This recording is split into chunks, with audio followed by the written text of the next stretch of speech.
دا باندې خلک کوئی 14 اگست مناو زه په دې خلاف يم 14 اگست مناو کې هم یو چې 14 اگست باندې دا وطن د اسلام لپاره جوړ شوی دی په دې کې اسلام زنده‌باد وي مونږ 14 اگست مناو ګوري ښا چې څوک کوئی 14 اگست نه مناو دا د شیطان دوی راغلي دا د پښتون او د پنجابي لړۍ نه ده چې دا د پښتون او د پنجابي لړۍ ده دا د پښتون او د پنجابي لړۍ نه ده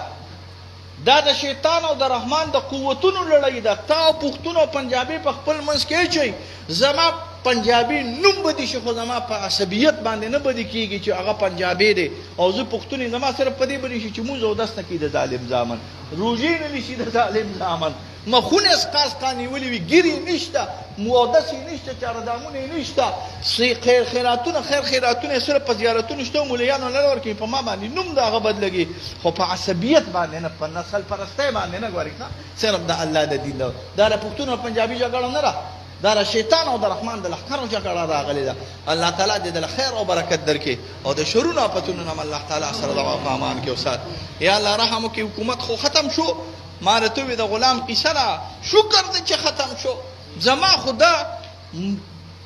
زما خدا دونه بدی شي څوک می بدی شي دا نواز شریف خپکیږي ما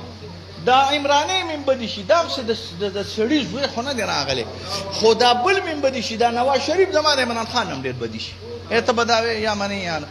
زما د نواز شریف او د شهباز شریف د عمران خان نه زیات بدی شي هغه یو خان ناستو بیا کته کې او زمونږ د علاقې د خانانو چې په چرس کل کنو جوجرو کې بناس نو دا بڑی سی بو سره ناستو دا نوکران بو سره ناستو نو بیبه کله نه کله د خانانو وتی تپوسونه کول نو دا علاقې نوم نه لم بیا خلک نه خپکیږي نو دا خلک جوجره کې ناستو نو تپوس ته کې وي څنګه چلې لکه مونږ څنګه خلک راغلي مونږ د علاقې دا نوابان او چودریان او دا غټان څنګه خلک راغلي یاره صاحب که یو نه خبره د توکم حق خبره د توکم نو خپکیږي خو نه کنه وی نه خپکیږم یاره صاحب د بد خنزیر په زامنو کې د سړی زوی وی نه وی په پوي د بد خنزیر په زامنو کې د سړی زوی نه وی ګوره خپکیږم ها دا د بد خنزیر زامن دی ګوره دا ما ته یو خرق و ګناهکاری ګوره کې عمران خان دی او کو نواز شریف دی او کو شهباز شریف دی او کو دا وزیر اعلی اوسو دا ټول د یو خرق وګونه دي صرف ما خپکیږي موږ ورزه عصبیت نه کوم خو ما ته صرف مولا عمر د افغانستان د سړي زوی ښکارېدل نو راته ټول لخر زامر خپکیږي موږ یو مولا عمر راته سړي زوی ښکارېد چودري ته وایي یو مولا عمر راته سړي زوی ښکارېد او دا نور چې شپشلک دا نور چې کله وایي ټک زه ته کله وایي چې وایي ټک د بره چې راشي مالا اولالا نه ده تا یو ستاسو عرش مولا دی یو ستاسو د صوفیانو عرش مولا دی یو ستا د حکومت عرش مولا دی ستا د حکومت ستاسو عرش مولا خدای فیض را روان دی لطیف پلانو دل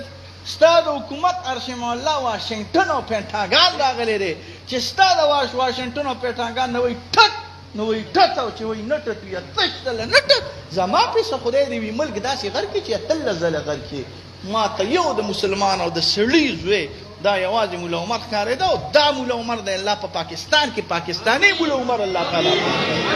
یا الله رحم وکړي کرم تکلیف مصیبت نه په امان کې وساتي د دوه جهانو خیر راکړي د دوه جهانو برکت راکړي یا الله پاکه د وطن کې د شریعت نظام راولي یا الله تعالی زموږ آخرت ښه کړي یا الله تعالی زموږ په لونو کې د دین او د اسلام جذبه پیدا کړي یا الله تعالی زموږ په دې زړونو کې د مسلمان محبت واچي یا الله تعالی د خپل من د جنجونو شرونو فساداتو نه په امان کې وساتي چې څو ګناهونه کړي هغه ته معاف کړي یا الله تعالی علم نافع کامل سره د ورا سره د تقوا سره د خیر او د برکت د زموږ د ټول نصیب کې ټول عالم اسلام چې یا الله تعالی دې ته خیر ورکړي او ټول هر ځای کې چې مسلمان دی یا الله تعالی عزت نصیب کړي ذلت او د شرمولو په امان کې وساتي وصلی الله علی خیر خلقی